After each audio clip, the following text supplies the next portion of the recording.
Cultural engineering कशा पद्धतीने करता येऊ शकतं असं म्हणजे कधी पाण्यावर, कधी अंधांच्या उत्थानावरती, तर कधी शाळा हा विषय घेऊन एक साकरासारखी छोट्याशा खेडेगावातली शाळा ज्या मार्गावरती नेऊन दाखवली, असे अविनाशजी मार्सेटवार यांना मी शुभाशीर्वाद द्यावेत. कारण सर्वजण विश्वास ठेवणारे माझे सर्व आदरणीय बंधू आणि भगिनींनो, प्रथमतः राईस फाउंडेशननी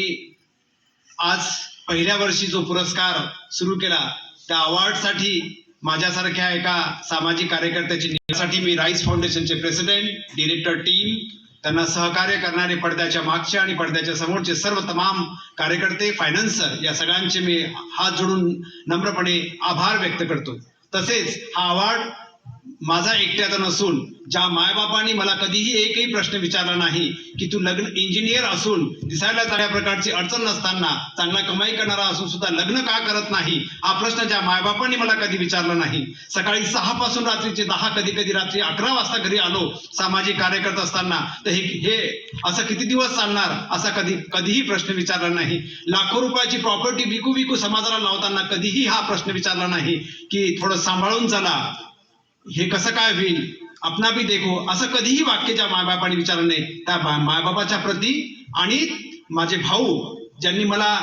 की तो माझा मोठा भाऊ आहे म्हणून असा सपोर्ट करणारा माझा मोठा भाऊ आणि मेकरकर परिवार जो इथे आज उपस्थित आहे, बघा madam, oasis group, doctor Baheti आणि नारायण सारखे, परवेश सारखे असे असंख्य लोक असा शब्द न वापरता ज्या निवडक लोकांनी मला साथ दिली. काम 4 water conferences, national social records, state लेवलचे स्टेट सोशल रेकॉर्ड्स मी काही करू शकलो आणि मल्टीटास्किंग समाजसेवक होण्याचं माझं जे स्वप्न काही अंशी मी पूर्ण करू शकलो आणि माझ्या आयुष्याचे 21 वर्ष 7 महिने काही दिवस मी या राष्ट्राकरता देऊ शकलो कर्तव्य भावनेतून.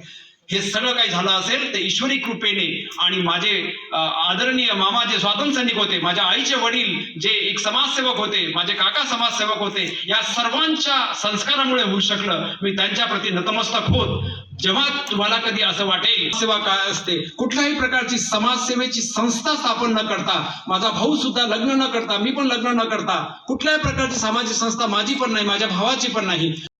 कुठल्याही प्रकारचं वेगळ्या प्रकारच्या कुठल्याही समितीवर सदस्य न होता, कुठल्याही धार्मिक किंवा राजकीय पार्टीचं सदस्य न होता, एक भव्य दिव्य हा शब्द वापरण्याचा मला अधिकार नाही, पण एक प्रेरणादायी काम कसं उभं राहू शकतं हे जर तुम्हाला पाहायचं असेल, मग नेत्रदानाचं काम असो, पाण्याचं असो, किंवा एखाद्या सामान्य कुटुंबातल्या एका मागासवर्गीय झोपडपट्टीतल्या भांडे घासणाऱ्या मुलीला जागतिक लेवलवर पोहोचवण्यासाठी एक काम असो, किंवा एक जिल्हा परिषदच्या शाळेमध्ये ज्या शाळेमध्ये उघड्याने लोक संडासला बसायचे, ती शाळा आज जागतिक पातळीवर युनायटेड नेशन पर्यंत कसं पोहोचवलं जाऊ शकतं काही निवडक लोकांच्या साथीने आणि मल्टीटास्किंग प्लॅनिंग करून एक मायक्रो लेवलचं मायक्रो मॅनेजमेंट करून कसं पोहोचवलं जाऊ शकतं हे पाहायचं असेल तर 8 दिवसा पहिले 51 लाख रुपयाचा महाराष्ट्रातला पहिला पुरस्कार 67,000 शाळा कॉम्पिटिशन मध्ये असताना ज्या साखरा शाळेने मिळवलं ते पाहण्यासाठी वाशिम मध्ये मी तुम्हाला आमंत्रित करतोय.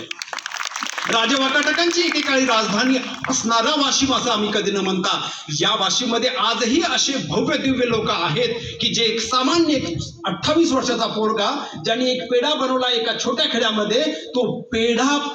किती चांगला आहे हे 47 खासदाराच्या उपस्थितीत आणि अनेक इंडस्ट्रियलिस्टच्या उपस्थितीत व्हायब्रंट विदर्भाचे अध्यक्ष म्हणून माननीय नितीनजी गडकरी ज्या युगाची तारीफ करतात, तो एका छोट्याशा खेड्यामध्ये कसा राहतो अशा असंख्य. आणि शेवटी सांगतो की भारतातली पहिली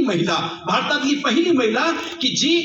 अत्यंत गरीब आणि अत्यंत अत्याचारग्रस्त मुलगी, झोपडपट्टीत राहणारी 7वा वर्ग नापास पोरगी, जिला